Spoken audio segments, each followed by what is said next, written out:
باب په بیان د دې کې چې سړی او ښځه یو ځای غسل کولی شي، یو ځای سړی او ښځه غسل کولی شي. حدیث د عائشه رضی الله عنها دی، وایي چې كنت اغتسل انا والنبي صلی الله علیه وسلم من اناء واحد. ما او پیغمبر صلی الله علیه وسلم به یو ځای غسل کو، د یو لوښي نه به م کو، من قدح یقال له الفرق، د یو لوښي نه به م کو چې هغې ته فرق ویلی کېږي.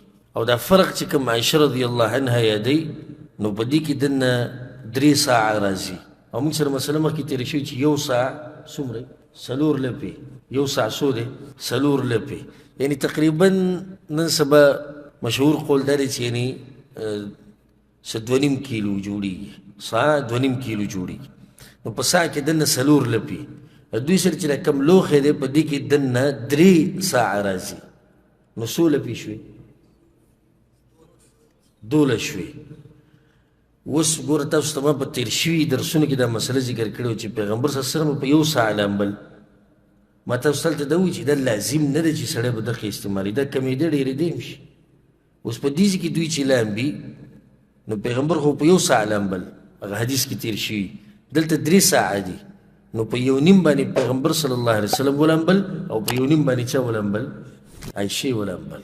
غرض صرف دا دی چې اوبه کمې استعمال شي.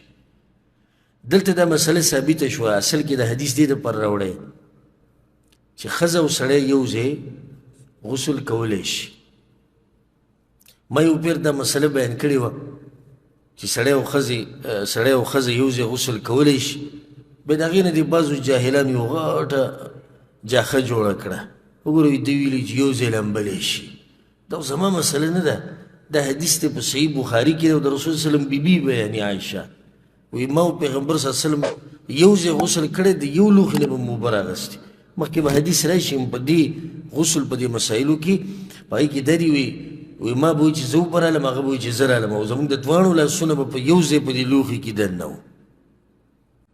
او د دې سره د ښځې خاوند محبت هم ډېرېږي چې کله دوی یو ځای غسل کوي، د دې سره د هغوی محبت هغه ډېرېږي. یو کار په شریعت کې ناروا نه، نو موږ له نه ده پکار چې د ځان نه یې ناروا کړو، دا جایز دي. بعض مسلې هسې د ځان نه جوړې شوي مسلې دي. وی ښځه خاوند ته او خاوند ښځې ته په داسې حال کې نشي کتی چې په هغوی باندې جامې نه وي. او وی څوک چې داسې وکړي نو سترګې ړندېږي، نظر یې ځي. زه که چېرته دا قانون یې دې دپاره ذکر کړی وی چې څوک د انډیا د ډمانې ګوري او د انګریزانو د فلمونه ګوري او د ډرامې ګوري، دې نظر یې ختمیږي. نو څومره ښکلې خبره به وی. ګوره د انډیا ډمې ته وایي که هر څنګه جامو کي، او ګوره د پښتنو ډمانو ته که هر څه وایي او که هر څه کوي، خپلې ښځې ته به نه ګورې، نظر ختمیږي. یعنې د قول کې څومره ټکراو دی او څومره ګډوډه خبره ده. په دې ځای کې نظر نه ختمیږي چې حرامو ته ګوري، او چې هغه کوم ول الله حلال کړي د هغې ته چې ګوري، نو نظر ختمیږي. عجیبه نه ده؟ عجیبه ده. خو دې ته اوس هم د ډېرو ملګرو دلته موږ سره چې ناست دي، ذهن ورته په دې لړ شکر وباسئ چې الله دله پوهه درکړه، یعنې تا هم مخکې دې ته عجیبه نه وي.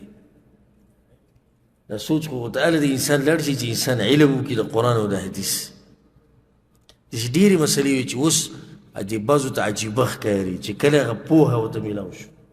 او مخکې هم دغه مسلې او ده به له دفاع کوله، وي نه دا صحیح ده، کتی شي. نو دلته دا مسله ثابته شو چې ښځه او سړی یو ځای غسل کولی شي. د دې سره مینه محبت ډېرېږي د ښځې او د خاوند په منځ کې، او دا د پیغمبر صلی الله علیه وسلم هم طریقه وه.